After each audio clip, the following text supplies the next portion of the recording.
Friends, నేను ఈరోజు మీకు అరటికాయ పులుసు 5 మినిట్స్లో ఎలా చేసుకోవాలో చూపిస్తున్నాను.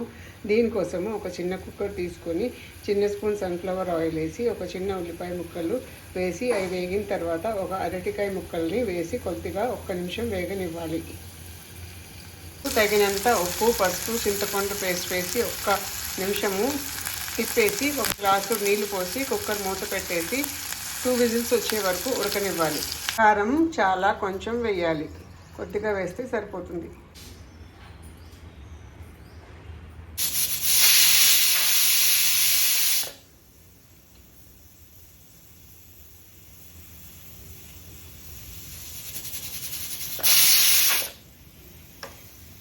కుక్కర్ ఆరటానికి టైం పడుతుంది. మనం ఈలోపు చింతకాయ పచ్చడి చేసుకుందాం.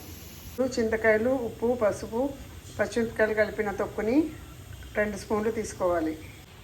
చింత తొక్కులో ఎండుమిరపకాయలు ఒక 50 గ్రామ్స్, ఒక 20 గ్రామ్స్ పల్లీలు వేయించి, కొద్దిగా 5 గ్రామ్స్ ధనియాలు కూడా వేసి అంతా కలిపి మిక్సీ చేయాలి. లాస్ట్లో ఒక పెద్ద ఉల్లిపాయ ముక్కల్ని కూడా ఒక తిప్పాలి. ఇప్పుడు మనకి చింతకాయ పచ్చడి రెడీ అవుతుంది. దీన్ని పోపు వేసి వేడన్నంలో కలుపుకుని తింటే చాలా బాగుంటుంది. ట్రై చేయండి ఫ్రెండ్స్.